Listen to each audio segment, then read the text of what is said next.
Is still muted. There we go. Hello, hello.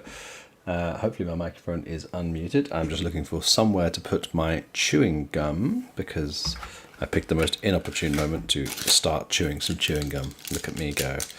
There we go. Back in the packet. Lovely jubbly. Hello, everyone. Welcome. Let's just slide you guys back a little bit. There we go. Cool. It's been a while. 2 weeks now? Because I had a week off last week for my vacation. My hair is doing something funny with the... There we go. Hello. Yeah, been a while. Vacation last week. Call it a success. I got a tan. Neither of my kids drowned. No issues with the flights. Yeah, that's a success for me. Been busy in the meantime. Bit of work over the break regardless. Esports never ever sleeps. So there's a few things I missed out on this last few weeks. So yeah, most of it's roster changes, so nothing that I generally like to comment on because I don't really think it's super appropriate to do so. So, we can quickly just review them. I guess the main ones that are relevant to us, just to remind everyone who may have been keeping their head under a rock, I guess you could say. Let's just drag up the ones that make the most sense to talk about. Oh gosh, where are we? There we go. And what was the last one? Oh yeah. Here we go. And there. Cool. So, hold on one sec. So let's start with some of the news. So, the first one that came out was this one. Wildcard bench, Fuzi and Stanislaw.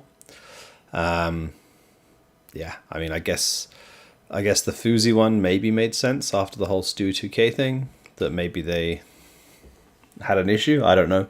I think everyone's a bit confused about the Stanislaw one, especially because they haven't signed a direct IGL to replace them.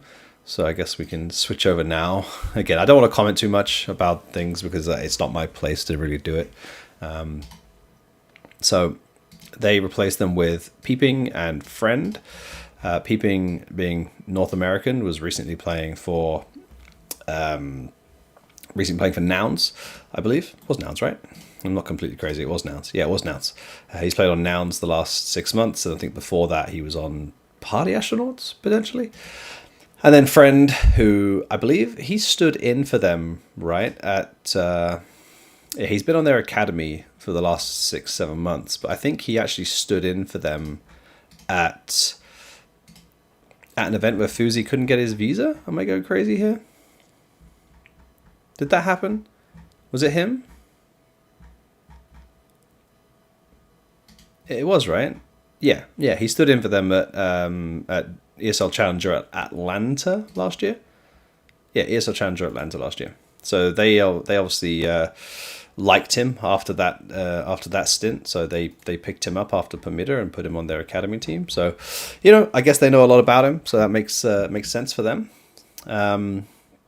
Next up was the sort of the trading thing going on here. So we had NRG benched OC. What they seem to have missed in this was that... Okay, they announced it separately. So, yeah, OC was benched, and then Hexed was transferred to M80 to replace Rec, which is kind of a one-to-one replacement. Like Hexed, I think, plays Anchor Lurk. Rec played Anchor Lurk for the most part, so I think it's a one-to-one trade there. Which means that M80 no longer have the USA flag, I guess. They must have the... oh no, they still got USA flag. What? Must be Canadian, right? Oh yeah, they got the weird fun one. And then to finish off all the other major North American changes, NRG had to replace Hex and OC. In come Nosrak, or Carson, as is he? I could have sworn he actually changed his name to Carson. I don't know. Yeah, Carson and Zotic, who I've heard a lot about, but don't. he's sort of, all the stuff he did was sort of before my time. But he's actually like almost old school. Like, some people won't remember like Splice, like 2018 Splice. Like, this guy's like 8 years ago, he was playing, sort of actively. So, he was playing when he was like a 17-year-old kid, and has clearly had a weird kind of career through the world, and then took a 3-year break, and then comes back and joins Energy immediately. Yeah, that'll be interesting, to say the least. He's got a very interesting team graph, to say the least. Yeah, lots of big jumps and gaps. So I don't dislike it. I think it's cool that NRG are taking a bit of a risk and trying to, come out of left field and surprise us. So I don't dislike it. It does feel a bit out of left field to me, but sure. I mean, why not? Go for it. Like, they've got an interesting team now. Be very interesting to see how these two step up into what will be a significantly higher level of play when NRG start attending like Pro League and things like that. Like, Carson's been to quite a few like smaller lands, I think, but I don't think he's been to any like big lands. He's been obviously to like the RMRs and things like that, but I don't think he's been to like a tier 1 LAN event. I wouldn't call the America's RMR a tier 1 LAN event. So let's have a look. Okay, he went to Dallas. He played Dallas in 2023. Yeah, that's all Philadelphia. RMR, Philadelphia, RMR, Philadelphia. So he's got Dallas, and he's got this Jönköping event here. Who was at this event? Okay, I mean, they played Eternal Fire, so it was by no means an easy game. So he's got some experience. And I think Monty win this event? I think Monty won this event, right? Am I crazy? Yeah, Monty won the event. So yeah, tough tournament for Nouns for sure to play against. I mean, they beat Eternal Fire in the first game. I do not remember this. 4 clutches to 0. That's brutal. That's probably why, to be honest. This is a very old Nouns lineup. I haven't seen this one for a long time. So yeah, Carson doesn't have the most experience in the world, but he's been to a few. I mean, yeah, this is rough, like G2 and then into Furia as your 2 games, and this is what I call the best iteration of Furia for a long time. The art drop Ceph one. So yeah, that's a tough gig for Carson, but yeah, it seems like he's going to have a lot more higher level matches to play in the near future. So that'll be interesting to see how that goes for Carson. Arata 2000, Cole Mither got leaked. How do you feel about that? Will there be an investigation into this? Cole has been infiltrated. Okay, so I know exactly what's happened. I don't want to talk too much about the situation yet, because we've obviously got some official announcements to go through, but we do have a coach who will be working with us for the upcoming events. And it wasn't a leak. It was just something that we had to do out of necessity. And unfortunately, that thing of necessity is public. Therefore, it's hard to avoid doing it. But it's no stress, no leaks or anything like that. There's no moles or anything to worry about. Let's just do some quick shout outs. We're 15 minutes in or 10 minutes in. I don't know if the countdown timer started when I started the countdown or when I went live, but where are we? The new legacy. What do we call these? These aren't the legacy teas, are they? What do we call these? Oh, I keep forgetting what we call them. Oh, no, we are calling them the legacy tea. Okay. Boom. Legacy tea. 4 different colors. And, I mean, I have some of them. Hold on.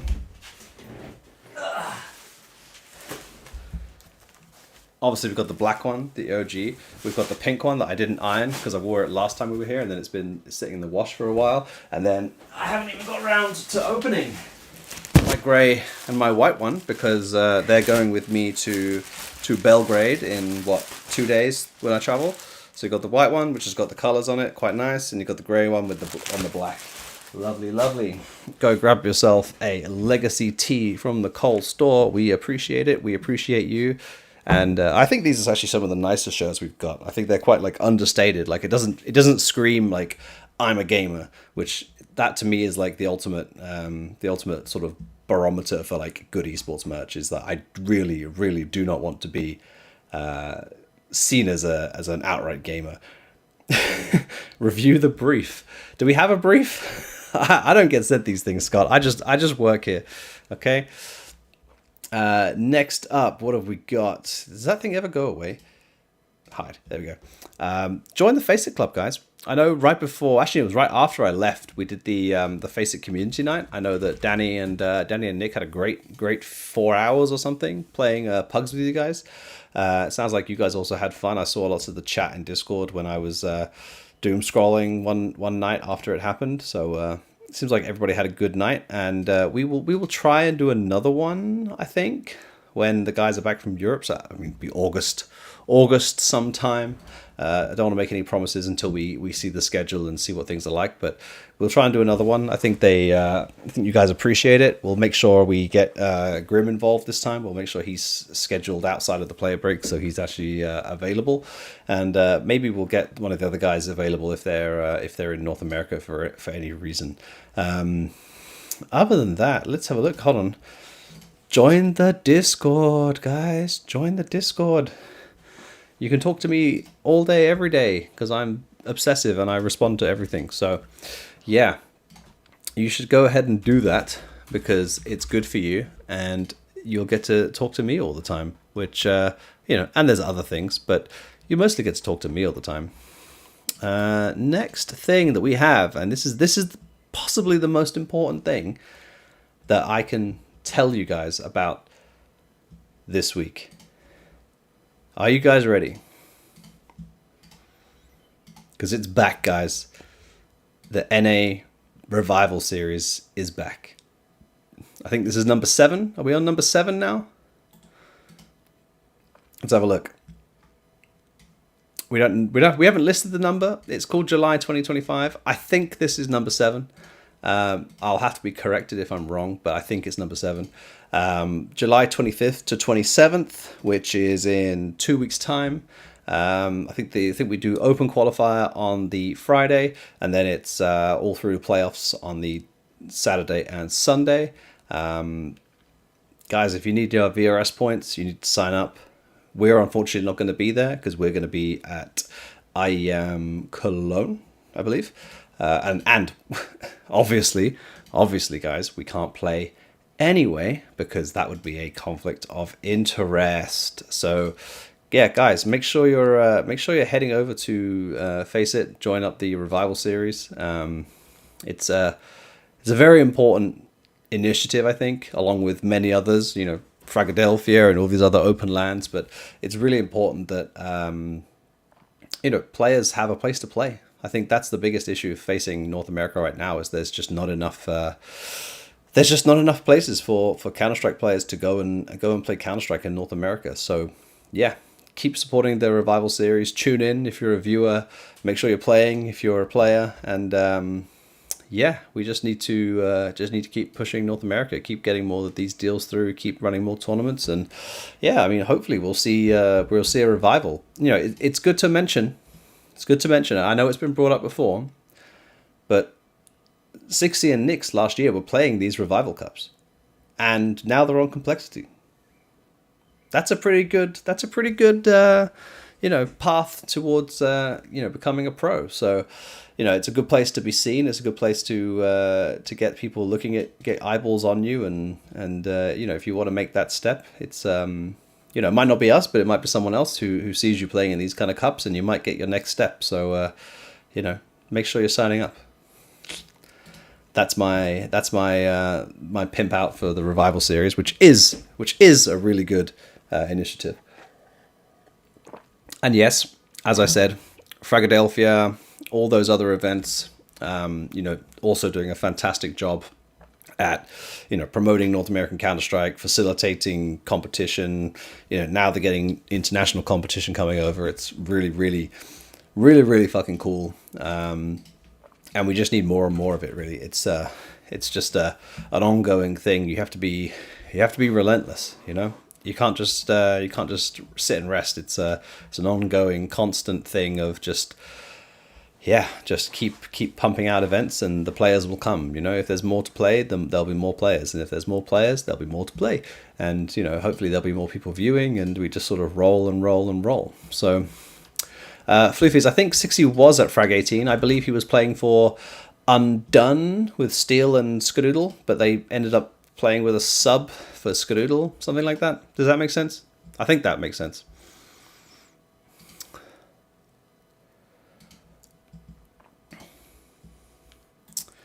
What else have we got on the list for this week? I mean, I guess we can jump on over to Fisher Playground number 1, because they announced, obviously, their full team list, I think, since we last spoke, because they took a while to do that. And they've also announced the groups. So, here are the groups. I'll just throw up the opening matches as well so you can see. If you ask me, I think Group C is an absolute killer. I think this is a brutal group. Just so you're aware, they did the seeding based off the invitation ranking.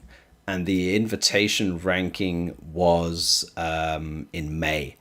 So they it's been a long time, and lots of things have changed. Certainly, like for example, like Linvision have massively shot up the rankings. Like right now, they're a fourth seed in their group, which I think makes them the second lowest seed of the tournament, because it goes A, B, C, D, D, C, B, A, B, C, D, D, C. Yeah, I'm pretty sure Wildcard are the lowest seed in the tournament. And Linvision are the second lowest seed, and Tyloo are the third lowest seed, which obviously, when you look at it, seems pretty wrong, given how well they performed at the major. We're the number 3 seed, I think, at this tournament, which again, if you look at the major, that probably isn't fully true. Furia are a 3rd seed in their group. Pain are a 2nd seed in their group. They made playoffs. Mibba did pretty good. Like the groups are a bit weird, and that's the reason why, is because they're using a very old ranking for the seeding. So I'm pretty happy with our group. It's a bunch of teams that we've played a lot, and Heroic have just made 2 changes, right? They've added Grix and Nilo, and I suppose they've also changed the coach, so they've added 3 players. I know Nilo technically joined them, back then, but yeah, they've made some changes, and Big, I think, stuck with their team, but have got a new coach. Yeah, they've got a new coach for Skrunk, and BetBoom just released Zorte. Yeah, they just benched Zorte yesterday or 2 days ago, and my understanding is they are getting Art Frost, is what I've heard. I don't know if that's true, but I believe they're getting Art Frost. Our first match is against BetBoom themselves. Let's check in on the odds from HLTV. Do I just not get betting odds? Okay, well, pick a winner. People aren't liking us, guys. Oh, I moved the needle by a bit. That means there are not many people who voted. But it's good to know, obviously, this guy, Holzerk, is he's back. He's back playing. I can confirm that he is in Serbia right now with the North American contingent of our squad, and he's back playing. He's had an extended break, I guess you could say. So he was happy to get back started again. So that's that's good for us. Obviously, he's a very important part of our team. Okay, so HLTV have Art Frost listed in the team already, despite the fact that, as far as I can tell, there's no official announcement about that. But that's who our first match is against. All we have to do to make playoffs is win 2 matches. It's standard GSL, so there's just winners, elimination, decider, and then top 8 is just single elimination playoffs. So yeah, I'm hoping for a playoffs run. I think we're more than capable of making a playoffs run if we're playing to the level we can play at. But there's lots of changes. Heroic, who knows how good they're going to be. Big, they've stayed the same roster, same as us, so they should be pretty stable. Betboom made one change. They could be a bit unpredictable. I think we've got a group we can win. We've got a group we can progress through. So I'm quite happy. I'd much rather be in this group than this group. I think this, like, VP with Perfecto is going to be tough. Astralis with more time with Hooks is going to be tough. I think Mibba made 2 changes or just 1 change. Okay, so just Lukowski has gone so far from MIBR, but they'll be good. Like, there's no way they'll just suddenly be terrible. And Tyloo are on their big upswing with Mr. G, the ice cream man. So yeah, I think Group C is really tough.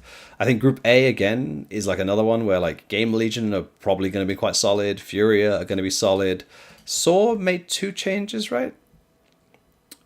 Yeah, so Saw got rid of the 2 foreign guys. Saw got rid of Sejot and Zuwu and have brought in who? So they've promoted their analyst to a coach, and they've acquired Crazy and Aragon from Rhino. Okay, so that's the other Portuguese team. So they've gone back all Portuguese. And they've now got a new roster as well. So, like, this one could be tough. I think wildcard. I think it's a really rough. I need to disable it to see the odds. Ad block. Okay, well, I mean, I've just been outed as an ad block user there. Yeah, I think wildcard have got a very tough group as, like, their first event of the year to go in and play against these 3. I think they're going to find it very tough to get wins on the board. Not because I think that the wild card is a bad team, but just because I think they've got a tough group. Like, coming in as a 4th seed against these 3 is rough. Group B is actually the group that I think is just going to be chaos. Because they've got 2 Chinese teams who both, both on their day can be extremely good or non-existent to some degree. Pain, our recent major, semi-finalists? Did they make the semi-finals? They beat Furia, right? So they're semi-finalists of the major. So, they're coming off a hot swing, but, they've also had 3 weeks off or 4 weeks off. So they're going to be finding out how they come down and how to bring themselves back up again. And then, 3D Max, who have just been sort of consistently good, but not great. Is that fair to say? I'm trying to think, like, who they've lost to in the last sort of few months. I think it's mostly been against, like, quite good top teams. Let's have a look. So, I mean, that's a pretty solid run through Pro League. Is that to playoffs or is that to the last match of the groups? I think it's last match of groups. I think they made it through there. Bucharest, they went 3-0 and then lost to FaZe. Melbourne lost to Gamer Legion, beat Big, lost to FaZe. Lost to Gamer Legion again, beat Legacy, lost to G2.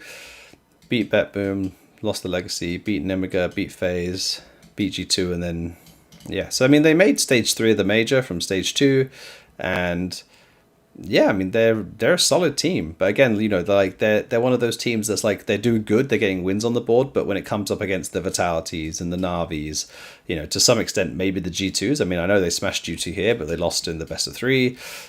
Struggling against Gamer Legion, lost to FaZe. They're sort of in the same position we were in last year, where on our day, you can go and beat the Mongols, Astralis, and Aurora, and then you'll lose, afterwards. And it's just like, it's tough to go from beating sort of what I'd say the sort of the top 10 teams to beating the top, the Navis and the Vitalities. So I mean, 3D Max are definitely a good team. So I'm, again, this group could be like, if 3D Max play the way they have been, they'll probably win the group. If they play slightly worse than that, then you might see a Pain or an Envision go through. Like, I think all the groups are really good. And I actually, this actually might be my favorite event of the year so far. just because actually, like, calling a winner in this tournament right now is next to impossible. Like, next to impossible. Like, if you go back and look at all, like, the IEMs, the Pro Leagues, the Blast events, like, even to some extent the PGL events, you know, you can look at the sort of the top teams and be like, okay, Vitality Spirit, one of them's going to win. Vitality Spirit Mouse, one of them's going to win. Spirit Mouse, one of them's going to win. Like, there's, you know, it sort of just wrote, you know, the story sort of wrote itself. I think, like, these teams, like, this is almost pure chaos. Like, even when you get to the playoffs, like, I couldn't tell you who's going to win the playoffs out of, like, the best teams from each of these groups. You know, there'll be favorites. You know, 3D Max, if they make playoffs, will probably be a favorite. VP will probably be a favorite. Furia will probably be a favorite. You know, I'd say probably Heroic from our group would probably be a favorite based on how they've performed. And, you know, I think they've made some good roster changes. But beyond that, like, it's really tough. So I think for once I'm actually going to be surprised, or not surprised, depending how you see it, about the results. Which, yeah, I think it's going to be an interesting one. Sorry, I didn't realize it was small there. And then what's the next event? Okay, so after that we're going to Cologne. I don't think they've announced the groups for Cologne, but we could figure that, didn't we? We tried to figure that out last time, but the ranking hadn't updated. But I think we can do it now again, with knowledge that the ranking has now officially actually updated. Let me go and find. Yeah, here we go. So let's go to the rankings, and we can. This is my tab from last week. So this has still got all the all the random NRG stat, all the random win percentage stats that we got asked to calculate last week. So this was the predicted ranking, I think, for last week. Let's see if it's still valid. So this is stage 1.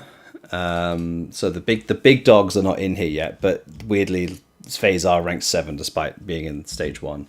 They've switched places with Na'Vi from the looks of it. So they are number 7, and Furia are number 9. That's correct. Gamer Legion are number 11. That's correct. Heroic are 12. That is correct. 3D Max 13. I'm getting 3D Max. Yeah, 3D Max 13. VP at 14. Astralis at 15. Is that correct? Yeah. Pain 16. Yeah. Liquid 17. So that matchup is correct. Linvision at 18. Oh, but Linvision didn't make the event, right? Because so Linvision are ranked 18, but they didn't make the event because all their points got added after the major, and the invites for this were done in June, which technically was before the major. So Linvision weren't there. Tyloo are also okay. Tyloo are there, and they're ranked 20, so that's correct. Legacy 21. A Legacy here? No, Legacy again. Victims of the major, not giving them invites. MIBR are there, and they are 22. NIP are here, right? NIP 23, yep. And then 24 is us. Yep. And then who else is there? We're ranked 15. Who's seed 15? FlyQuest. FlyQuest is 30, that's correct. And Big are 32. Big are 33, actually. Yep. So this should be the brackets. I don't know if you guys can actually read that, but yeah, this will be the upper bracket. These 8 teams here. And then this will be the lower bracket here, which is there. Assuming ESL don't throw any weird wild cards, at least, which I hope they won't, but that should be the bracket. Again, Gamer Legion into Tyloo VP. If you want to qualify for playoffs directly, at least, you have to beat, for us, it would be beating Gamer Legion and then beating the winner of Tyloo VP, which is a tough bracket, but I think if you want to make top 16 at Cologne, you have to play tough teams. So that's just how it is. You know, Astralis B8, I mean, I love that matchup just because that was obviously the matchup where Astralis got beaten to not go to the major. So they'll be very motivated there. Fury of FlyQuest is always a banger. I distinctly remember these two playing a match. I think it was a Pro League. I say distinctly remember and then guess which event it was, which makes it sound worse. But I think it was at Pro League. I think it was the one that we went top 4 in. Is that me being crazy? I think it was that one. Ah, no, that was FlyQuest Liquid, that one game. I can't remember which one the Furia FlyQuest game was, but it was a good game they played out together. I think they'll be good. Obviously, FlyQuest with our former boy JKS has gone to FlyQuest now, back to his home country, which will be really cool for him. Nip versus Heroic will be a one-sided trash talk Twitter match from Heroic. 3D Max Mibber, it's a fun game. Liquid Pain, fun game. I think the upper bracket is stronger, right? Like FaZe Big, Liquid Pain, 3D Max Mibber, Nip Heroic versus us and Gamer Legion, Tyloo VP, Astralis B8, FlyQuest Furia. Yeah, I definitely think the upper side of this bracket is tough, but you have to think of it in like fours, because it's like these teams will play against each other, these teams will play against each other, these teams will play against each other. So yeah, I mean, I think the upper bracket's definitely tougher, but I don't think it's I don't think it matters when it comes to Cologne. I think every match is tough, and it is what it is. Where else are we at? I guess there is some VRS stuff to quickly go through. I don't think they made any ranking changes since I've been away, but they definitely made a rule change today. Actually, they made 2 rule changes since I was away. So let's grab those quickly, because that's what we do.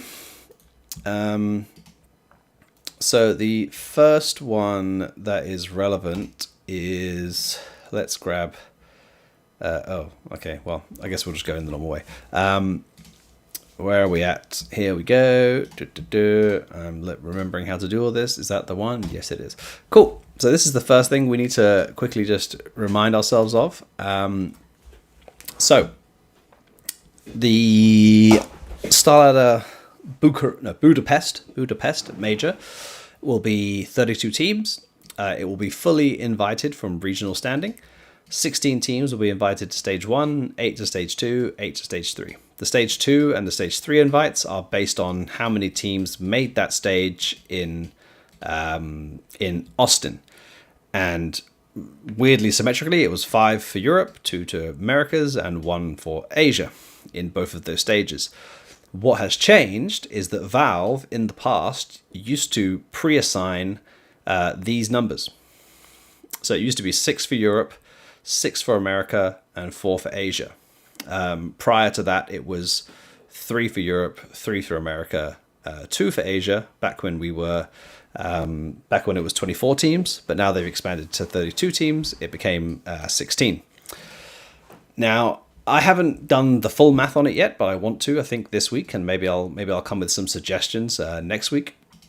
But yeah, as Slove rightly says, that worries me. Yeah, it does, because this stuff should be known. This information should be known already, because you've got teams who are investing into 6 months worth of Counter-Strike, and Valve aren't telling you what the golden prize is at the end. Like, this should never have happened. Like, this is really truthfully unacceptable.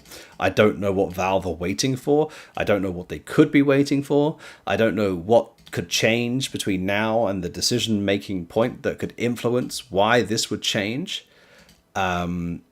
If they wanted to change the numbers and say Europe gets 6, America gets 5, and Asia gets 5, I would have understood it.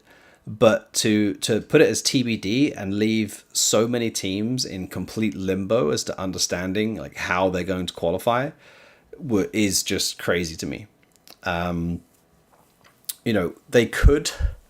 They could do something along the lines of, and I guess we could do this exercise together, because why not?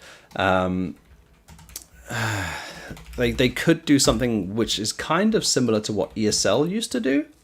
So if people remember what ESL used to do for their invites to Cologne and Katowice was they would have dedicated slots for like North America, South America, Oceania, Asia, and Europe, and they would distribute those slots to their regions first, and then everything after that point would all be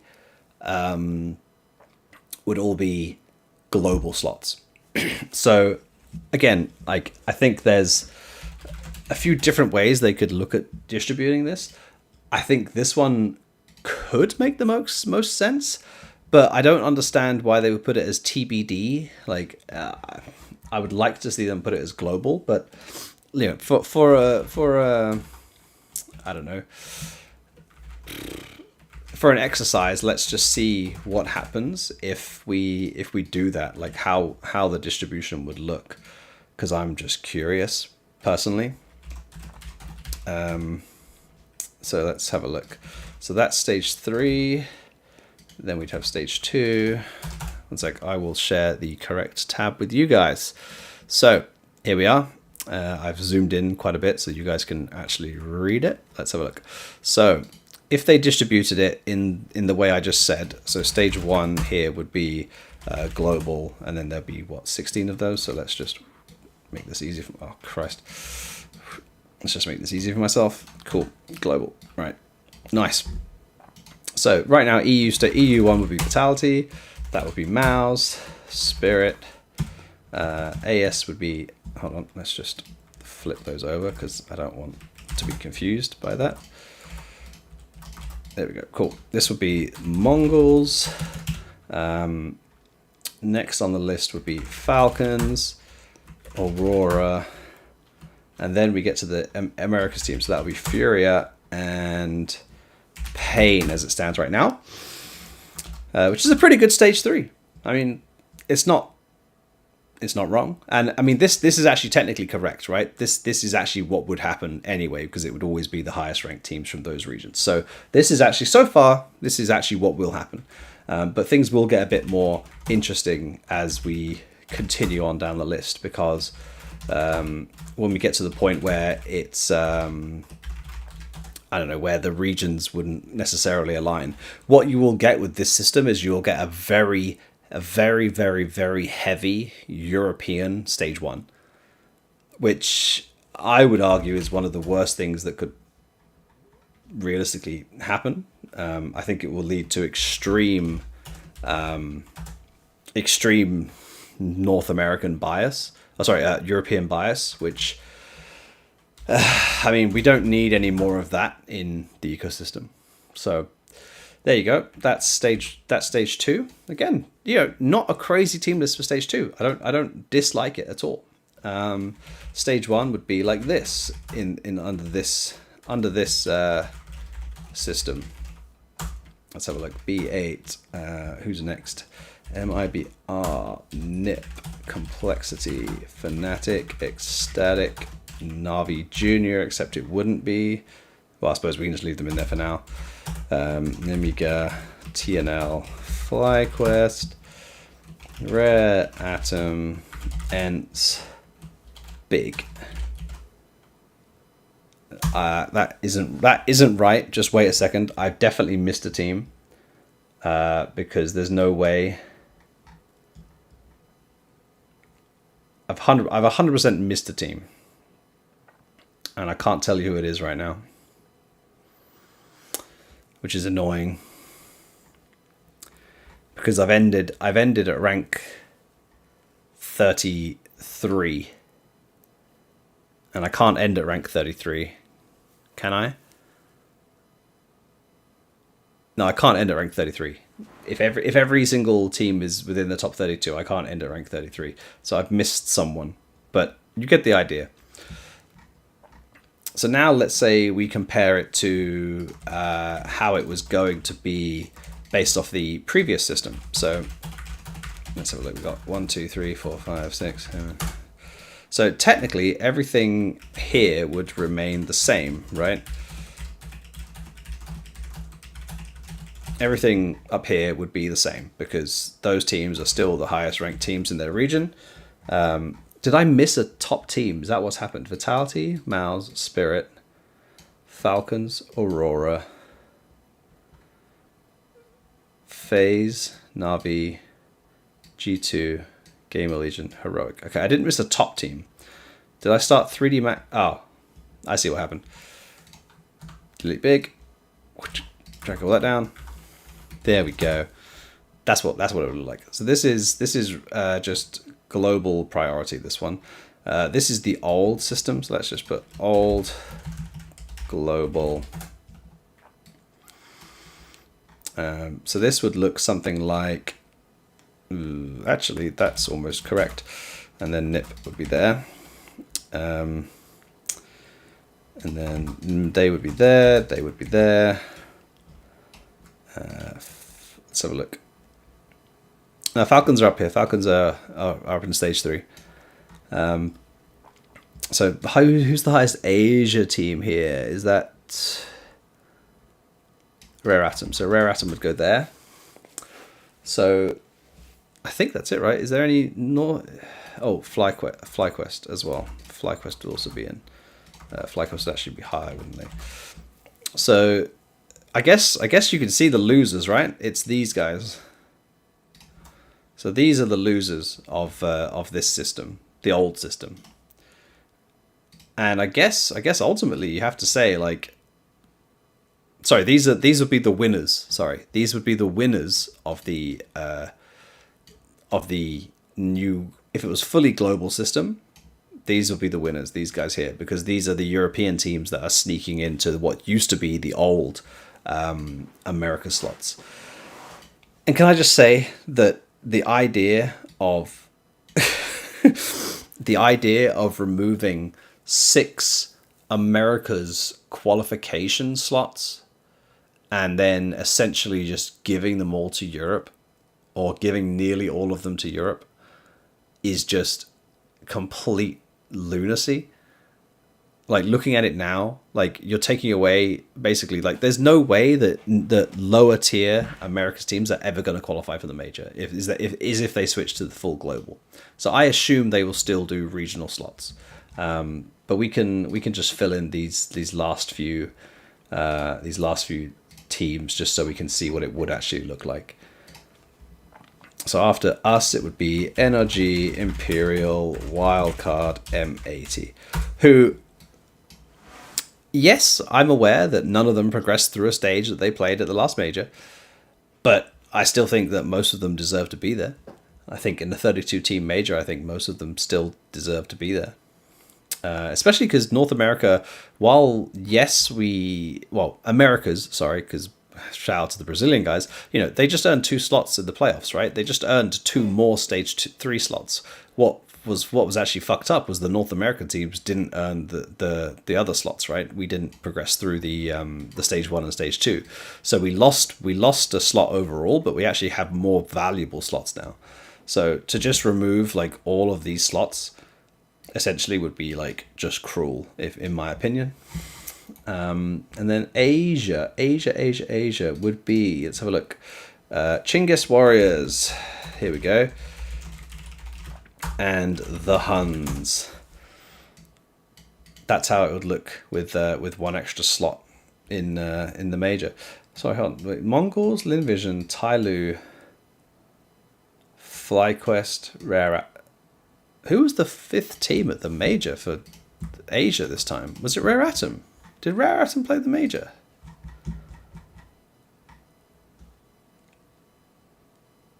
Oh no, it was Chinggis Warriors. It was Chinggis Warriors who played.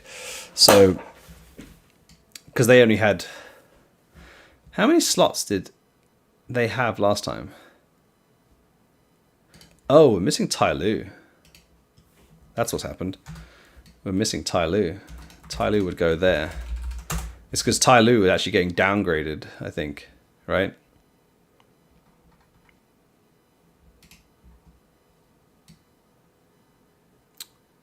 Have I skipped Tyloo in the global ranking there as well? Or am I just blind? Where's Tyloo? Tyloo are above Legacy and below B8. They're above Legacy, but Legacy took that slot. So yeah, Legacy are also, Tyloo are also missing. They should be right there.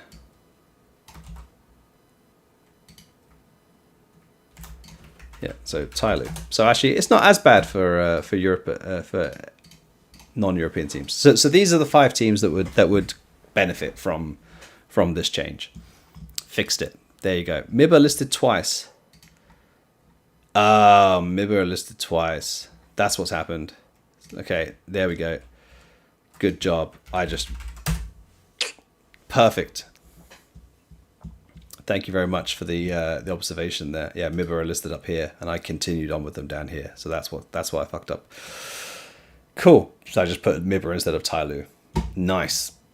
So yeah, this is the old system, how it would be if they just continued on as they were. This is if they just switched to fully global. I mean, I don't know what other methods they could really use. Does anyone have any ideas of what other methods they could use? Like, this is something that I've been thinking about but haven't really put into practice yet.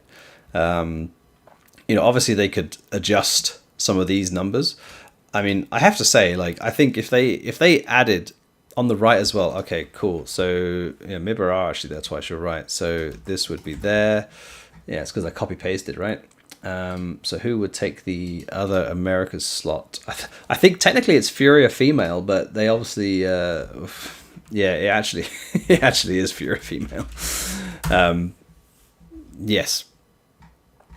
Cool. Do you think they'll do sub-regions, Mischief? Really?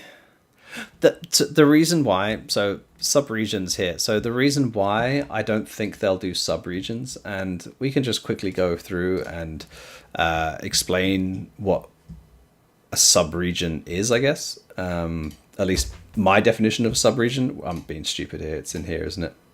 It's in util, right? So each country in the world, I don't think actually every single country in the world is in here. I think there's a few that I've seen that are missing. Although I did see, I think Wales is in here. Yeah, look, Wales, look at that. Wales has a country code. Look at that. And I think Scotland might also be in here somehow. But yeah, Wales is in there, WLS, which is a fun one. Yeah, so every team, well, I mean, we can go through here. So is it in the data loader where it defines the regions? No, I think it's in the region.js, right? Yeah. So here we go. So each country is assigned to a sub-region, I guess you could say. So you've got regions here, down to South America, which is Brazil, Argentina. I think that's Chile, Ecuador, Paraguay. I don't know all the freaking countries. Uruguay, Venezuela. I can't remember all the other countries. But yeah, all those teams are assigned to South America. Then you've got the Oceania countries, which is a surprisingly large amount. But obviously the key ones being Australia, New Zealand. So they're all there. They're in Oceania. Then you've got North America with the obvious North American teams. You've got European teams. And what you'll notice here now is that some of these old European teams, or what used to be also Asian countries, have been assigned to MENA, Middle East, North Africa. So there's Asia, Africa, and there is technically Antarctica, I think. No one's really considered that, but Antarctica is also in there. And yeah, so these are the sub-regions. And then what those sub-regions are then assigned to is I guess you could call it a master region or a core region, which is Europe, Americas, Asia. And so EU and MENA, or EU and Middle East, North Africa, is now assigned to 0, which in the way it works is it assigns it to position 0 in this array here, essentially, which is Europe. And then North America and South America are both assigned to Americas, and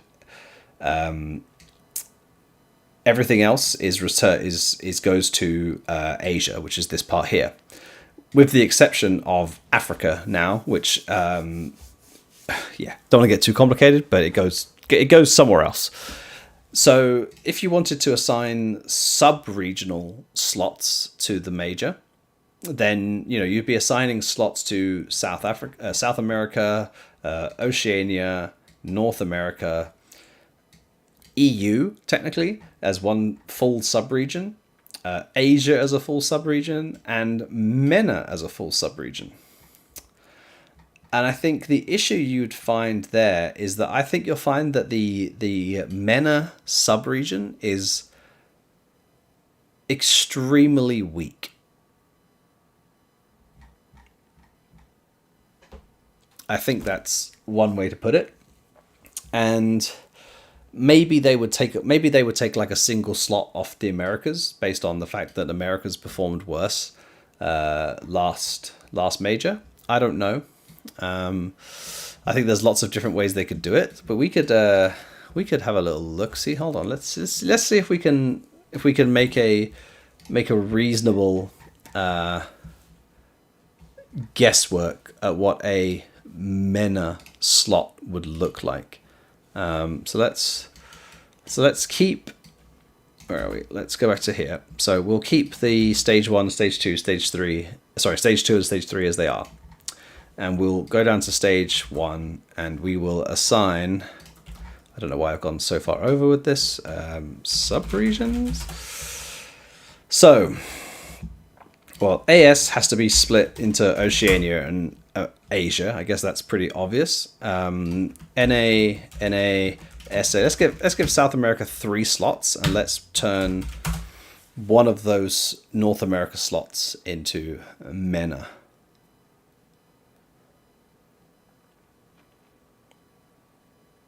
I mean, I have to say, I don't actually hate it. Aside from the obvious of North America losing a slot, I don't actually hate it too much.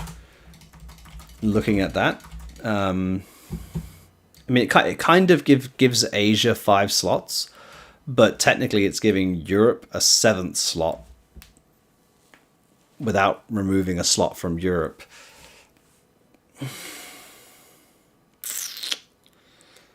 I think the issue with something like this is that sub-regional competition can be extremely fickle to some degree, and it could be the sub-regional. Where is this open? I swear to God, I don't have this. Oh, I do have it open, literally the tab right behind. There we go.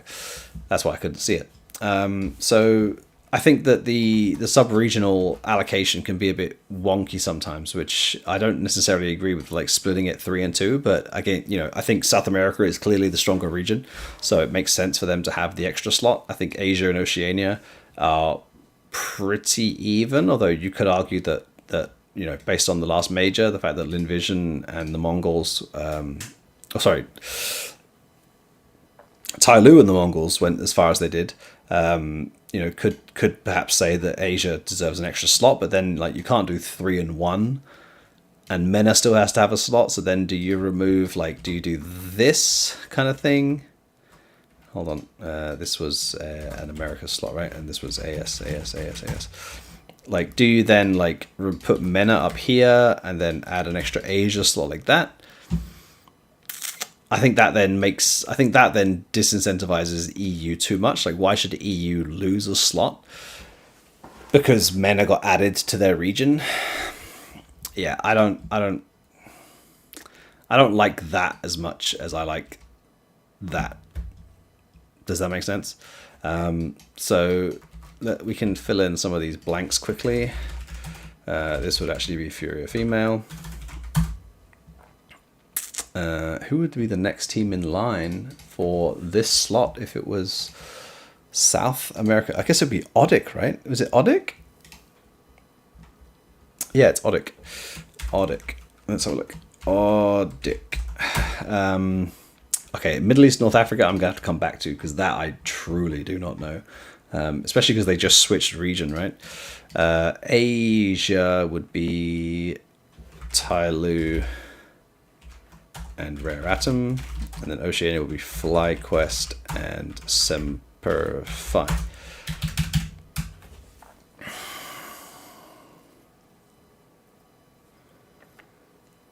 I mean, it's actually pretty clear right now that North America under this example is getting screwed, right? Because we actually have four 4 of these slots are going to North America.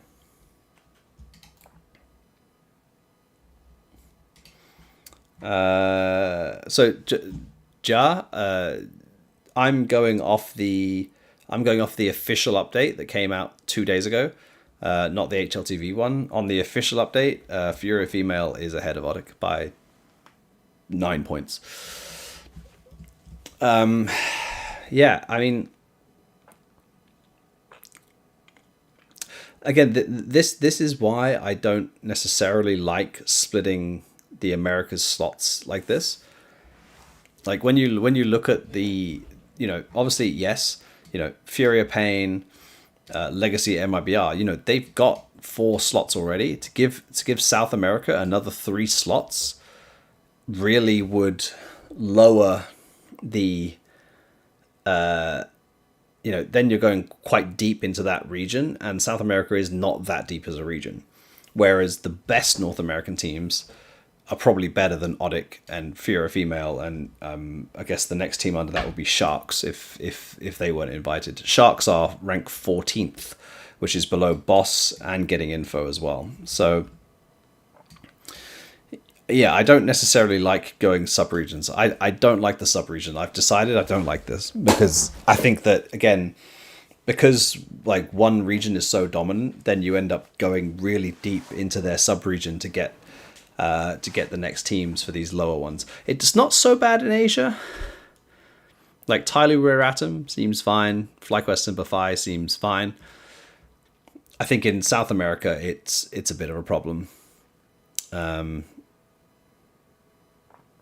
Yeah, it's I do not like this one. I don't even know who the MENA team is. Who's the best team from MENA right now? Because they've just been added into the European ranking, so I wouldn't even know who it specifically would be.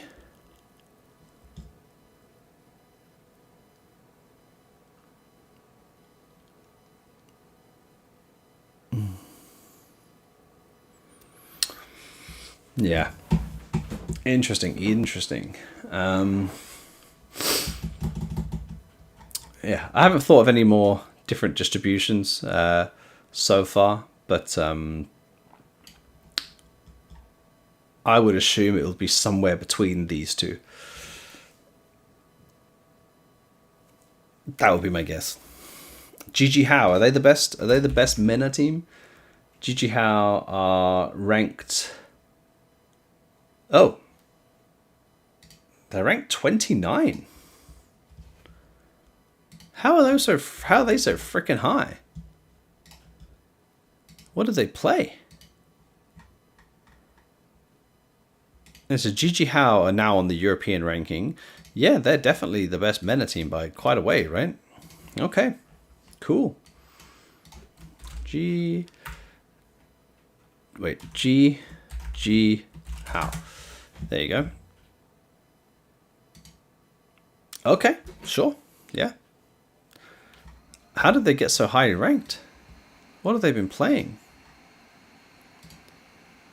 It's like they had a huge boost in VRS in like April, and then they just haven't gone down. They've just been sat at like VRS rank 40 for like 3 months. What have they been playing? Just qualifiers? Did they go to Mesa Nomadic Masters? They did. They won a game. Okay, so they got a LAN win there. They went to... okay, I see how it is. Yeah, okay.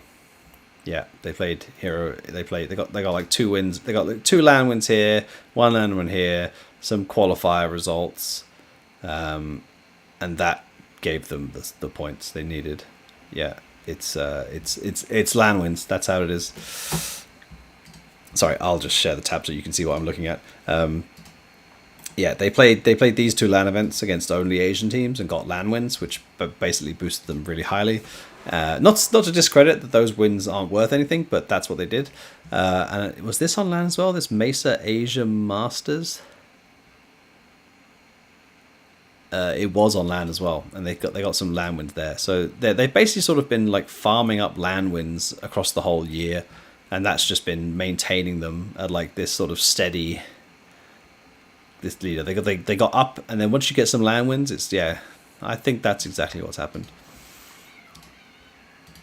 Let's have a look. Yeah, okay. So they got 1, 2, 3, 4, 5, 6, 7, 8. Yeah, they got 8 land wins in the last 3 months or 4 months. So that'll be what's propped them up quite so heavy. Yeah, all makes sense now. All makes sense. Cool. Okay, we are an hour in now, which is usually when I say we are going to stop because I don't want to go too late. I started an hour late today because I had some stuff to take care of. And yeah, let's just see if there's anything that I've missed. I'm sure there was something else that I was meant to talk about. Oh no, I've missed that already. Never mind. Cool. Well, let's just do it again quickly. The Legacy Tea, which I've just blocked with... Hold on. The Legacy Tea. There we go. Look, it's the same one that's in the fucking picture. It's on this side. I'm never going to get the mirrored camera going. I'm always going to point the wrong way. So I believe the Discord is up there. Boom. Join the Discord. It's a really cool place to be. Go to the shop. Join the Face It Club. I can do this all day. Sadly, I don't have any biceps. Patty Slave, for you, just for you. Look, I've still got the pink. It's right here. Here's the pink. I didn't want to wear the same shirt twice, but it has been washed. It has not been ironed. It needs to get ironed before I go to Belgrade in 2 days? 3 days. 2.5 sleeps because I've got to get up at 2 o'clock in the morning to get to Belgrade on Saturday morning. So that's going to be it's going to be rough for me for sure. But it's the dedication I have to make sure that I get to the event as early as possible so that I can relieve the stress on the guys. I think they're having a good time in Belgrade so far. The practice room looked really nice. I know they got their fridge delivered today with drinks that they all like. So I think their jet lag is coming down and their attention span is going up. It's been a good few days of scrims. Can tell towards the end of the day that they've been a bit sleepy, so to speak. But that's to be expected. But that's also why we got there. It's also why we got there 6 or 7 days early. So nothing that we're not prepared for and expecting. So yeah, it's been a good few days of scrim so far, and we'll be hopefully ready and fully prepared by when's our first game? I think our first game is on the 15th. So actually we've still got like six days or 7 days of practice. So yeah, we should be nicely prepared. So everything's going good. And yeah, I'm looking forward to joining the guys on Saturday. I think we're going to be I'm not going to commit to it, but I think we're going to try and record a few bits of content. I haven't told the guys about that yet, but if they're watching, which I hope they're not, I hope they're all either sleeping or pugging, one of the two. I don't care which, to be honest, but it will likely be one of the two. I guarantee if I go to one of them now, they're probably in a pug. Oh, no, it looks like they've gone to sleep. That's good. I bet they were in a pug very recently. Oh no, I can actually see. I can actually see they played a pug. They've played or they finished a pug 8 minutes ago. So they were definitely in a pug until extremely recently. It looks like Holzerk, Grix, Sixie, and JT lost to Calix, Imor, and JW. Interesting pug. So yeah, they probably all just gone to sleep now, which is good. So we will be up bright and early in the morning. A lot of the guys are actually like early birds. Even when they're not jet lagged, they tend to be like up and awake quite early on in the morning, which is a bit of a shift from how we were last year, which I quite like because I'm up early because I have 2 children and. You don't really get to turn off your alarm clock when it's a baby jumping on your face. So, yeah, I'm an early bird these days, which means I like it when the players are early birds. It's nice to have people to it's nice to have people to talk to in the morning. Sometimes the practice room was just me and TC, or just me, TC, and JT, just there for like 2-3 hours while everyone else was waking up. So nice to have some early birds. It can always guarantee that like 60 is going to be in a pug at like 8 a.m. just like grinding out some matches before we start scrims or before we start a match. So that's nice. Next week we will be live in Belgrade. We'll be in the second day of the tournament by then, which, let me just see how many matches we will have played by that point. I can see that this document very clearly says not for public, so I'm not going to show it. I don't see why it's not for public, because it is literally just the schedule as far as I can tell. There's literally no private information on this at all. Oh, I can see they've preceded the groups. So yeah, they've preceded the playoffs. So you actually know who's playing who in the playoffs already. Interesting. Okay. Anyway, our first match is on July 15th, and then... Okay, so we may have a conflict with the show next week. I'm just going to flag that right now. The winners match of our group, so if we beat BetBoom, the winners match of our group will conflict with this show. It's due to start at 8 p.m.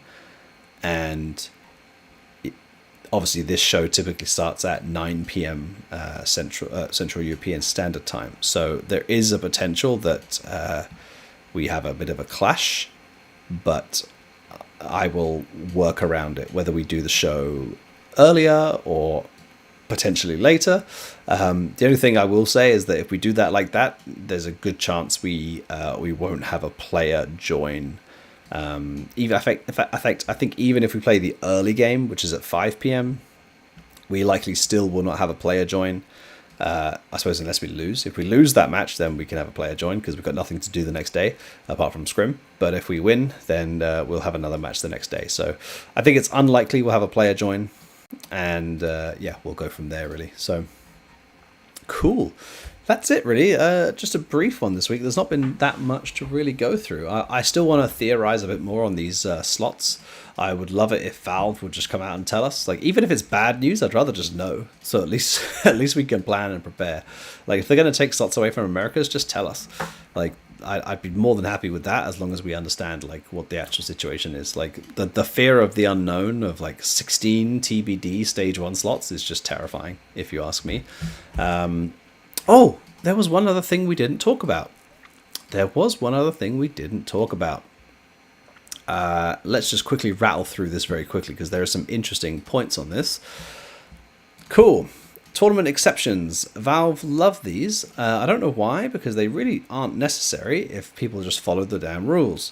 So, some of them are fine.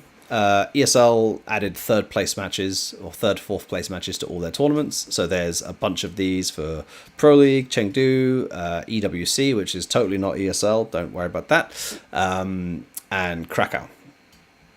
And then there was some more,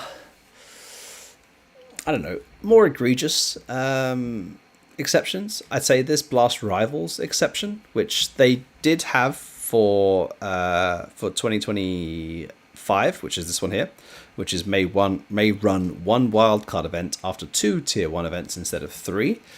So for those not in the know, the rules for third party organizers say that you have to run 3 tier 1 events before you can run a wildcard event. A wildcard event is where you get to be a bit more loosey-goosey, I guess you could say, with the invites.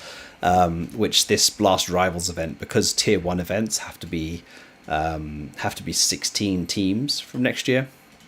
The Rivals event is only an 8-team event, so to allow them to run an event where they can invite the best teams, which you can't do with a tier 2 event, they're running it as a wildcard event, which they shouldn't be allowed to do, because they're only running 2 tier 1 events prior to their Rivals events, which is the Bounty and then the Open.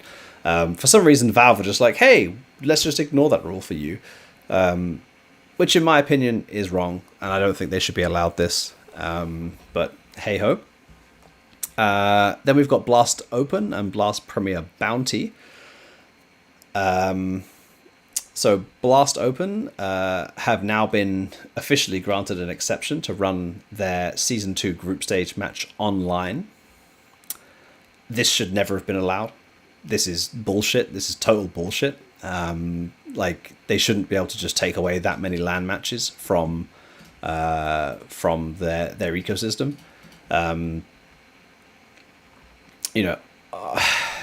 Like, just to give you an idea of what they've done here. So this is Blast Open Spring, which you can see here, and it was an extremely well attended event. And every single match you're seeing here, so all of these matches, all of those, which is what, 8, 2, so that's like what, 7 plus 9, 11, 12 matches. 12 matches per group. All of those were played on LAN, and then the teams flew from the Copenhagen studio to Lisbon, to Lisbon, and played the playoffs. All of these matches that you see here, all these group stage matches, are now online.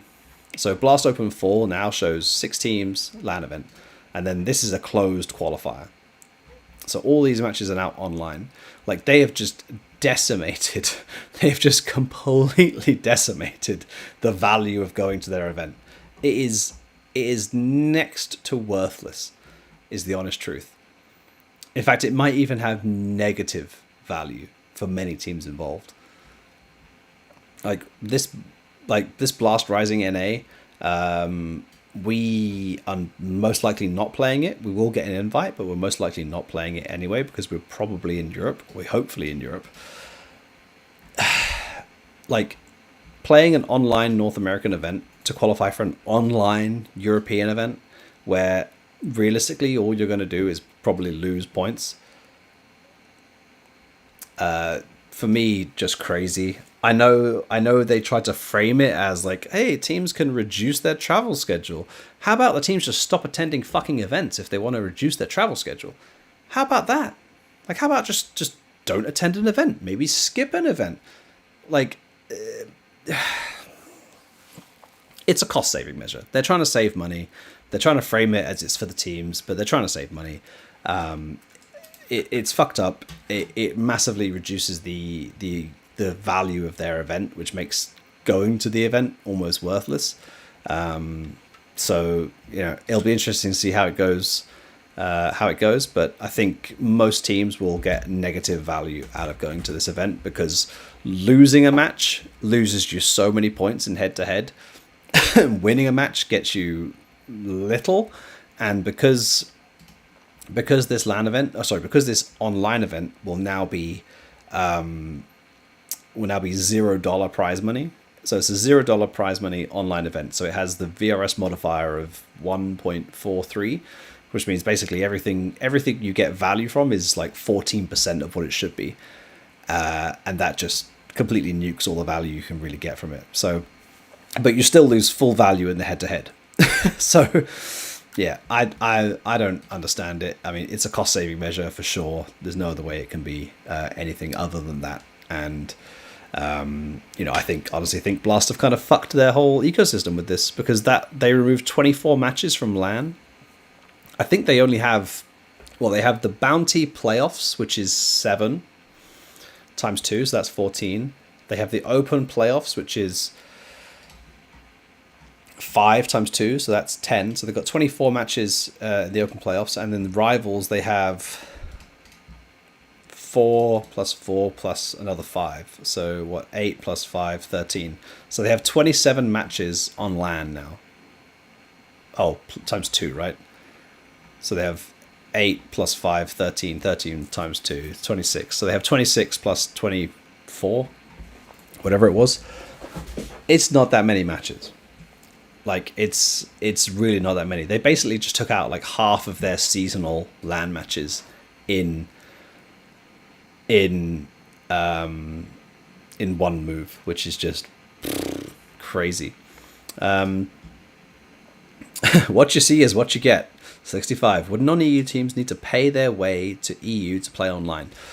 That is a very good question, and I'm actually going to go and figure that out right now because we can. The Blast Handbook 2025. Let's see. We can go. Let's do this exercise together. So there is parts in this about stipends towards. This is a public document. I just want to clarify. I've just Googled Blast Handbook 2025, so you can all do this yourself. This is a public document. So I'm not breaking any rules here. This is not one of the confidential ones that I'm told not to share. So could one of you just Google it and just check?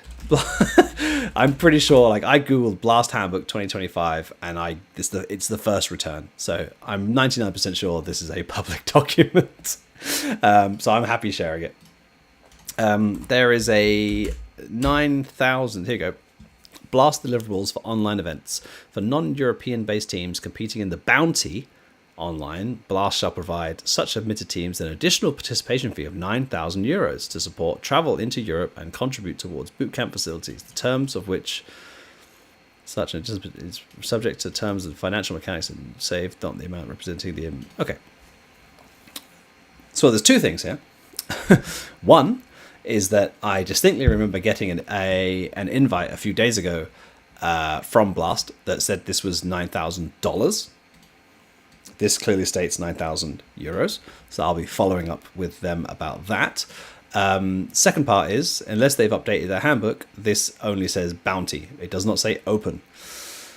So, to answer your question, currently the answer is no. That was easy. Yeah, nice and easy.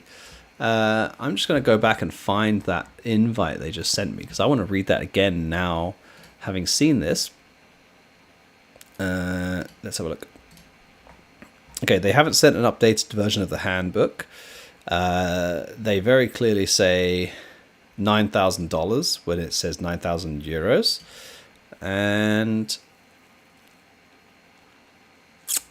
yeah, nothing about the Open yet. So that'll be an interesting one. We will follow up with Blast about that. Here you go. This is team management live on stream. This is my job. So the answer to that is no. There you go. Nice and easy.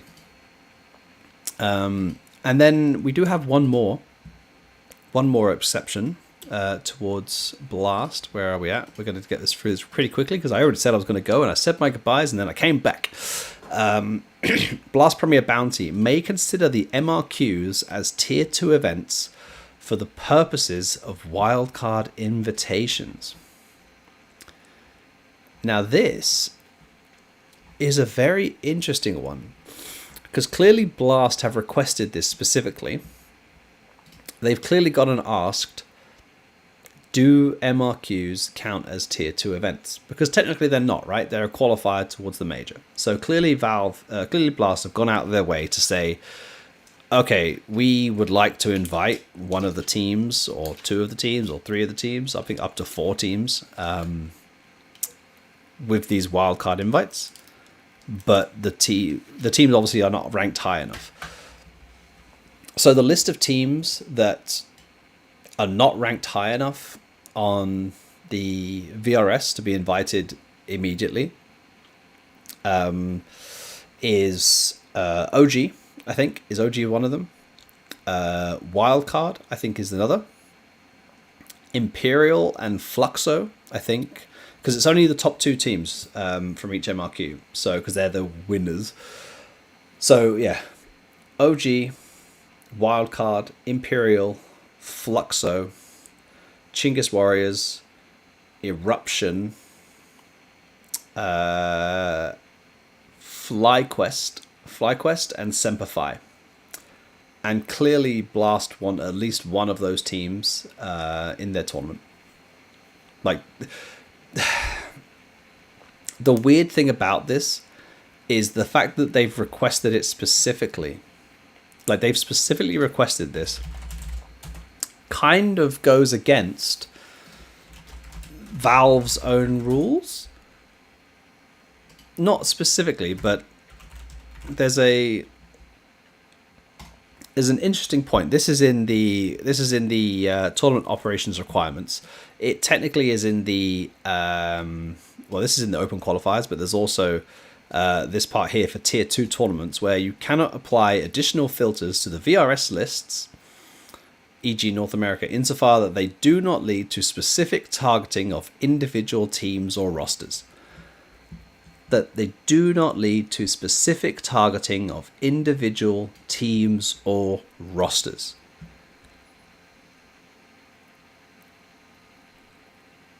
Well, what is this? What is this as an exception if it's not to target specific teams or rosters?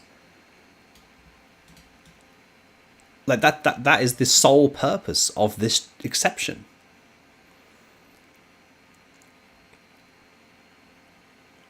Like I feel like that's Valve going against their own rules and explicitly allowing it.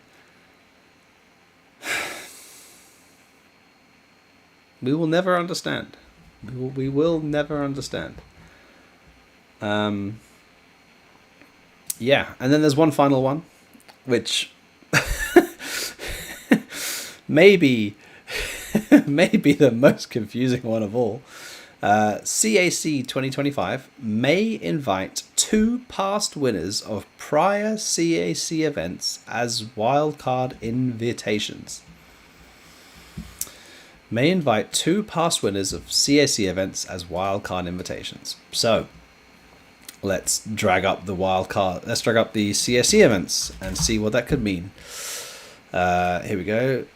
CS Asia Championships. So, in 2023, FaZe Clan were the winners. In 2019, Mouse Sports were the winners, with a very different roster. Just want to clarify, Chris J, Rops, Carrigan. So literally 0 players from that team are currently on Mouse Sports. I believe none of the players on Na'Vi are currently on Na'Vi. Yep. So they won in 2018. None of the players are on that team. And yeah, obviously FaZe have still got Rain and Carrigan on their VRS list. I know they just brought back Brokey, but he's not part of their VRS list right now. He's not part of their VRS core for invites. So what does that mean? They can invite 2 of them back. Well, something that got kind of put under the radar a little bit, I think HLTV mentioned it today. Where is it? Here we go. Valve had exceptions to 8 tournaments. CAC is now a tier 2 event. Upon inquiry, a Perfect World representative has revealed that CS Asia Championship is now a tier 2 event following the change of dates. They changed the dates a while back. Tier 2 event rules are in force for the tournament, specify that if invites must now start below the top 12 teams. But they got an exception to invite past event winners regardless of that requirement, which suggests that FaZe, Mouse, or Na'Vi, who won the 2023, 2019, or 2018 editions, could be in line for an invite to the Shanghai tournament.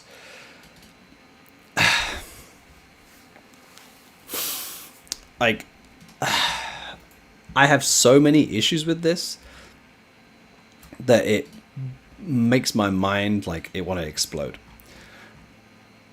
If you're going to go to such efforts to make an event tier 2 and then to make sure that they cannot invite teams from a certain level, why do you then just allow them to do it anyway?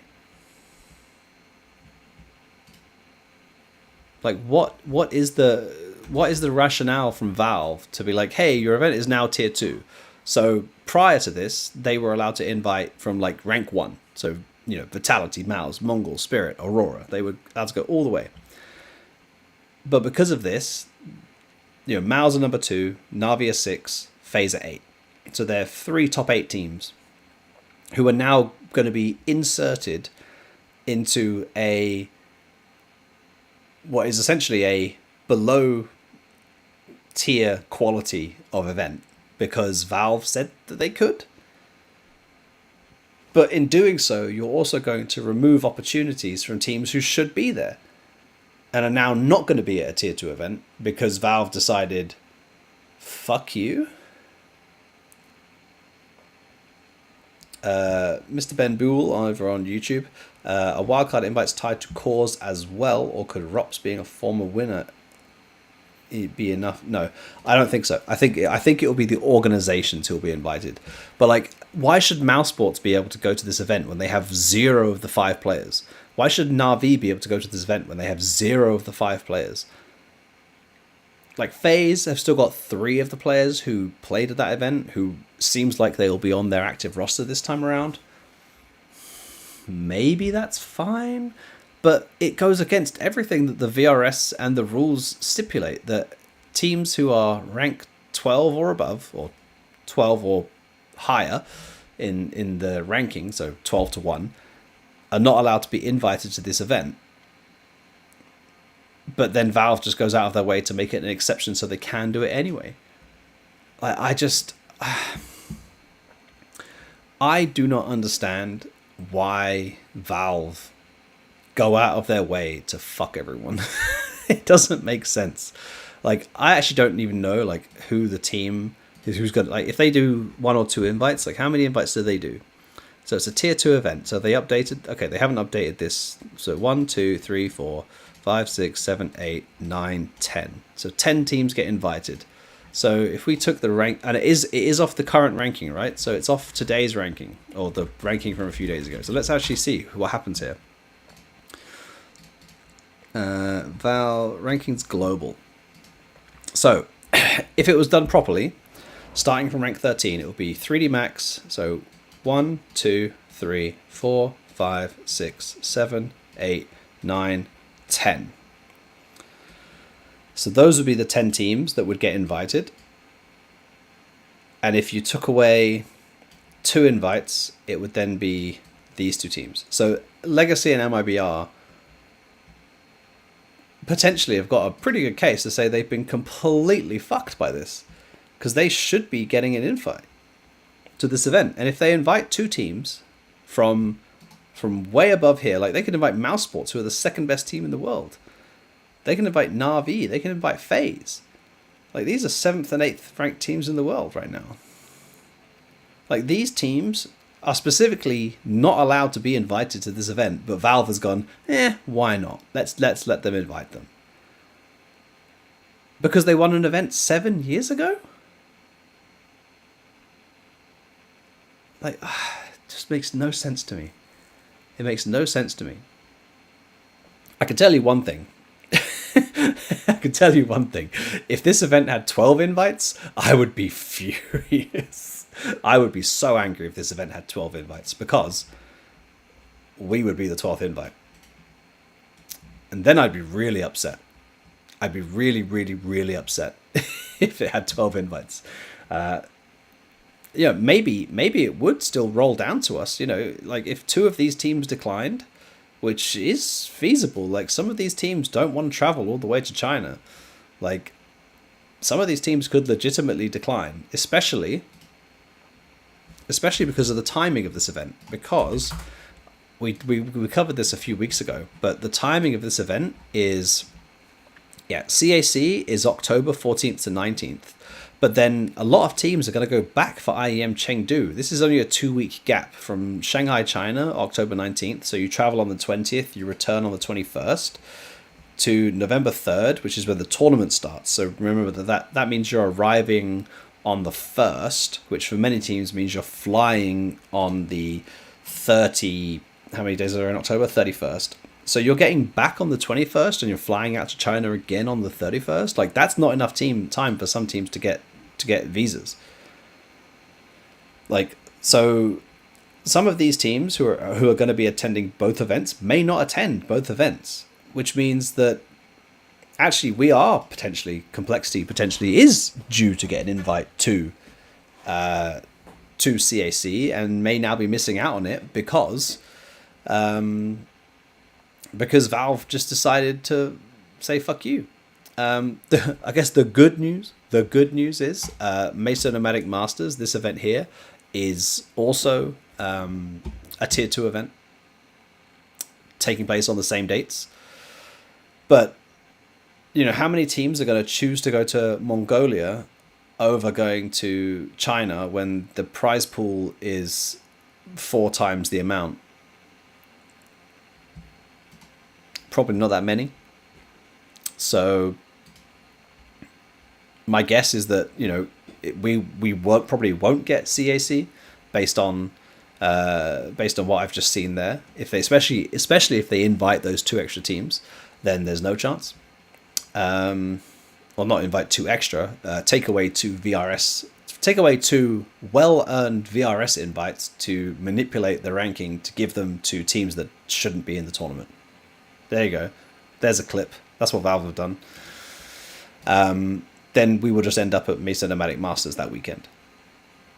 And I guess that's pretty much set in stone at this point, because how else could you do it? Like, that's the only way you could do it.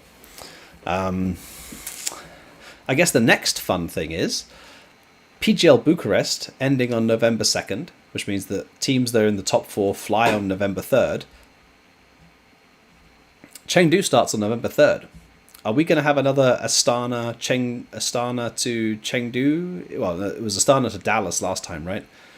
Well, this is now Bucharest to Chengdu. So it's the same 2 tournament organisers in the same order.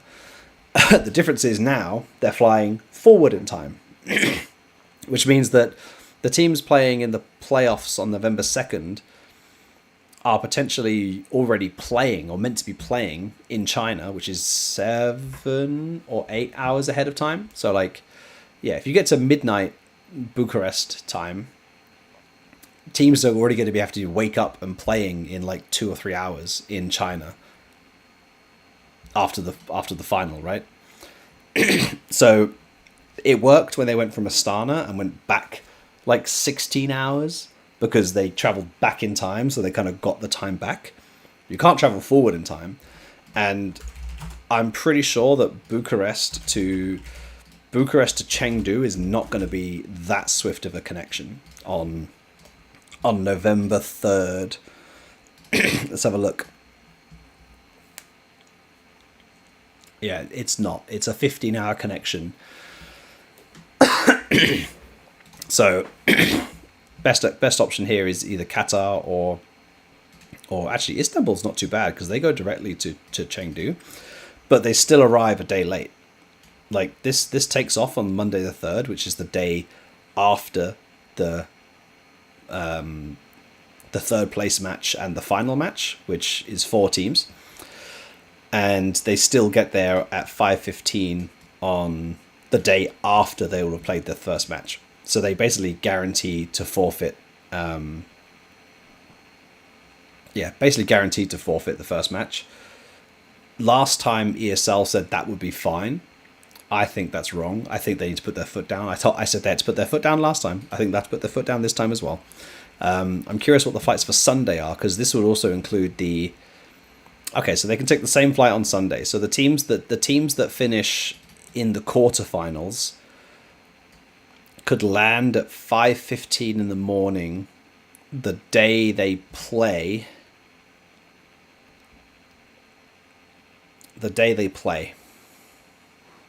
And have to play the same day, which is technically what ESL allowed them to do last time, except that was for the semi-finals and the finals teams. This would only be for the quarterfinals teams.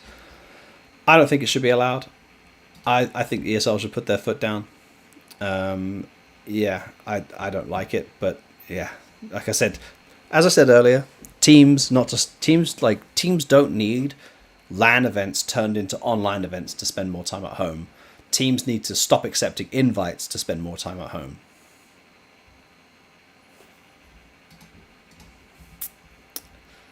Yeah.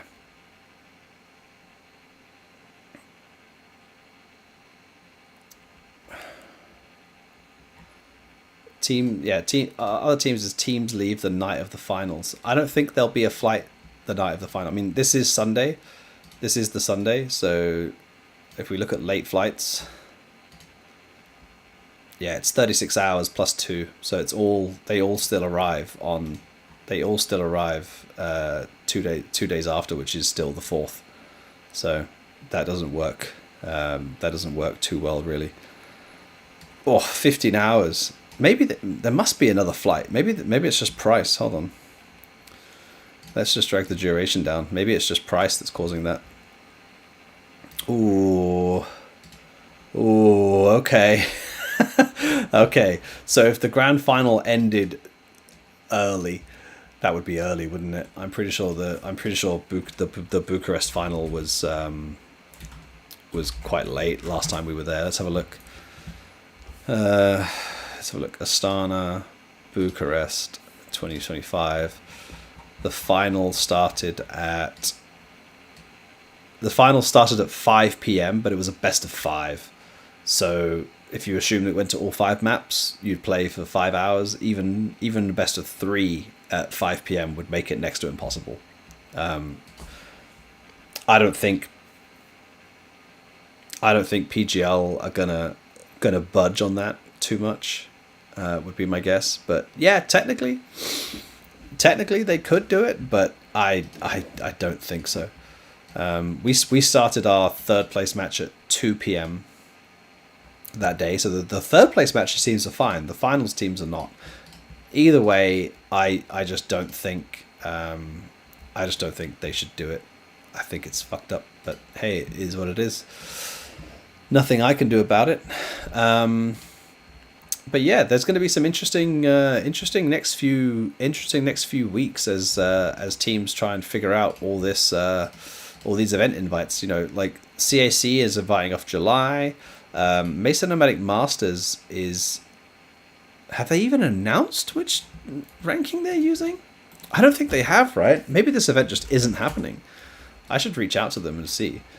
Like Mesa Nomadic Masters, Spring was played. Heroic beat Big in the final. I mean, they kind of need to announce it soon, right? Although it's tier 2. Is it 3? Is it 2 months they have? Is it 2 months they have before? I think it is, right? 2 months before the event. They have to do their additional info because it's a tier 2 event. I'm pretty sure, right? Additional info is no later than 2 months before the tournament. Main event of tier 2 tournaments that feature VRS invitations. So if the event starts on the 15th of October, they've got like another month. They've got until the 15th of August to announce that. So I guess we'll find out soon enough.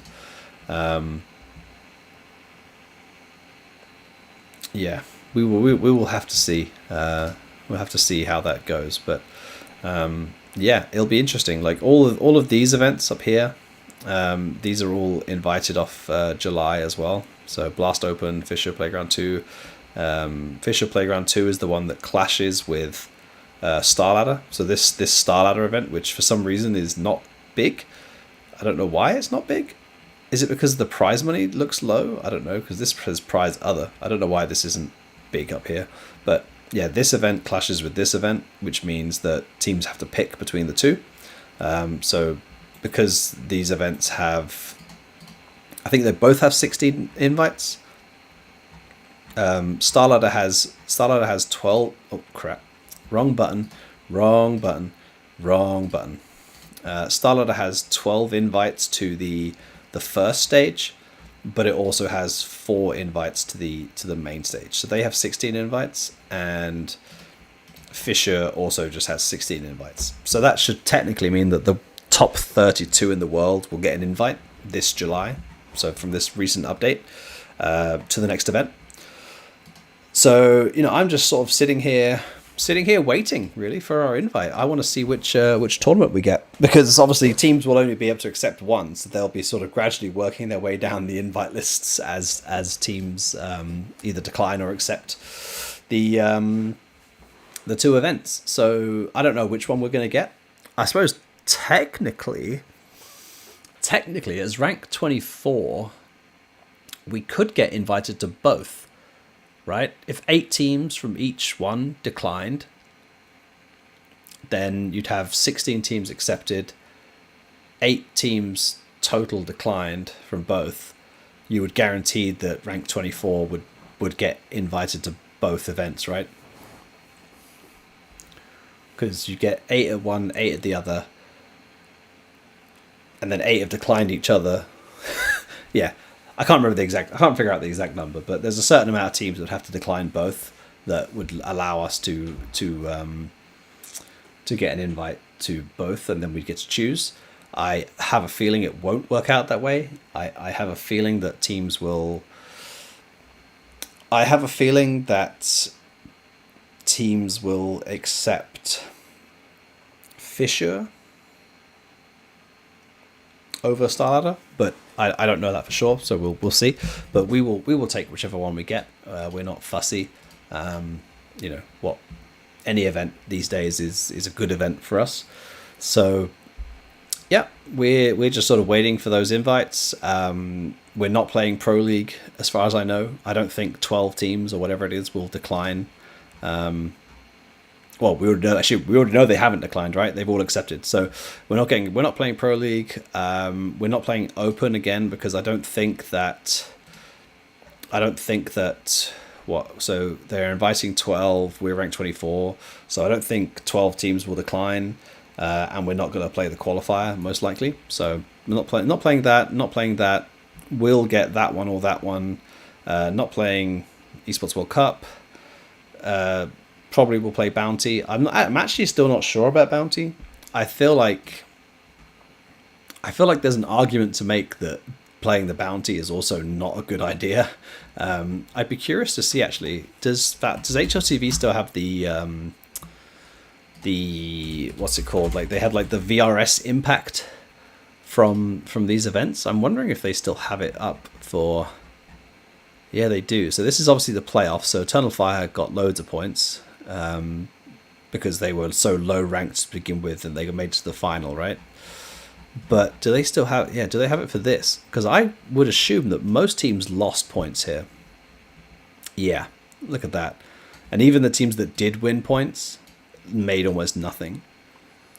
Like G2 made playoffs and got 3 points. Spirit made playoffs, got 4 points. Pain got 38. Who did they beat? Pain beat Gamer Legion and made playoffs and beat FaZe and got 38 points. So yes, if you get big upsets, you can just about get positive. But like almost every other team, like these teams all qualify for playoffs, right? Like a lot of these teams all qualify for playoffs. No wait, hold on. So Bet Boom, Eternal Fire, G2, Heroic, Pain, Vitality, Na'Vi, Spirit. Na'Vi negative. Spirit just about positive. Like, it's not worth it, guys. Like even on the lower end, like even the teams that like were expected to lose and still lost like big points. Like losing this amount of points for like playing an online match is almost not worth it. Like we lost 38 points losing to Virtus Pro, who had just bought a player for like more money than we spend on our yearly budget. It's just crazy. Yeah. And like even if you do win a match and then lose, you still only win 2 points. Like what did Astralis do in this event? They beat Wildcard, which is not the biggest win, and then they lost to Na'Vi and they got plus 2 points. Like as a European team, I guess it's whatever because you're playing from home, and it's just like, you're not the time investment is so minimal that it almost doesn't matter. But as a North American team or a South American team or an Asian team or an Oceanic team, traveling all the way there to essentially lose ranking points, even if you do well, is not for me, dog. And the chances of you get even winning matches is already quite low, right? Because you don't get to fly in 2, 3, 4 days early to adjust to the jet lag. Like going back to that Blast Handbook thing, the 9,000 euros that they're meant to give you, they're going to try and claim it's dollars, but it clearly says euros. It isn't enough to cover a boot camp for a week, so it doesn't actually cover the costs of you being there for the entire week. A Like, I remember doing the calculations for a team like the Mongols or FlyQuest flying from Australia, or even like the teams flying from like Rio or Sao Paulo, and they would spend like 7,500, 8,000 of that 9,000 just on flights. And like a boot camp for a day will probably run you somewhere between 600 and 1,000, roughly. Plus, you got to pay for hotel rooms. Like, it's just not possible. So not only is the event for foreign or non-EU teams essentially pay to play, because you have to spend your own money to travel to the event. Yeah, the VRS value is minimal at best. Like, yes, you could win, but like, even if you win both the matches online, you still might only gain 35 points or whatever it is. If you then lose the first match on land, you're basically not even breaking even. So, yeah, not a big fan of Blast right now, if I'm honest. At least I'm allowed to criticize these events because there's no gag order in place from a participation agreement. So at least I'm allowed to speak my mind on it. And I've just done it again. I said I was going to go away after 1 hour, and then I got distracted, and I've just sat here and spoken for another hour. So I am going to bed because it is nearly midnight, and I'm going to answer one more question because I just saw it. Why are there so many more big tournaments now? Were the exclusivity agreements restricting new tournament operators that much? They weren't necessarily restricting tournament operators that much, because there was no restriction in place. Two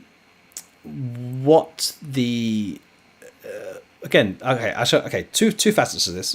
One, they were not exclusivity agreements. Just want to clarify that. The agreements that like the Louvre agreement and the Blast agreement that the partnership teams had, they were not exclusivity agreements. Good example is while the Blast finals were happening in London in June 2024, we were playing an ESL event in Sweden at the same time. And that was completely fine, no problems there. They were not exclusivity agreements, but what would have likely happened is if anyone tried to muscle their way into the ecosystem, there was limited amounts of calendar space available, and the partnership teams were obviously expected to play the partnership events. So the chances of other organizers coming in and actually getting the top teams was pretty minimal. Now the open circuit is here. There's a lot more choice and a lot more freedom, and as you can see, teams are beginning to filter in and out of events as they please. So I think that is obviously the reason. I just want to clarify, like, not exclusivity agreements, and there was no direct restriction, but because of the way the partnerships were structured, the likelihood of the new operators coming in and actually getting the top teams was probably quite minimal. So yeah, there you go. Right, I'm going to bed now because I am tired, and it is past my bedtime because I'm going to get woken up in about 6.5 hours, almost on the dot, by my son jumping on my head. So peace out. Make sure you go to the Face It Club. Make sure you go to the Discord. I'm going to spam the QR codes a few times. There you go. There's the Discord. Boom. There's the Face It Club. Boom. There's the shop. Boom. Head over to those. Buy your merch. Join the Face It Club. Play to earn great prizes every month. And we'll run some community nights in the future. The Discord is a great place to sit and chat with like-minded friends and fellows, fans of Complexity or staff. I'm in there very often. Jason frequents every now and then when he has time, and we've got the community management. We've got Scott and Katie, and everyone is all in there, and we're all having a great time. And you can use it as an outlet to just ask me random questions whenever you please, because I have no life and I live on Discord. And yeah, we'll be back next week. Time to be decided because of the tournament match that may be happening at the same time. And other than that, looking forward to the matches next week. Yeah, the next time we speak, we'll have played some official matches. So yeah, hopefully everything there goes well. We'll try and get some snippets of media out with the guys in the weekend, I think, because I'm heading over there on Saturday. I'll take my camera with me, and we'll see what we can get out. A few little things, but nothing too serious. And I think that's about it, really. It's been a good one. Said it was going to be an hour, ended up being 2 hours, the usual. Heading over to the outro now. Enjoy the rest of your days, evenings, mornings, whatever it is that you may be. And yeah, we'll be back next week. Peace out.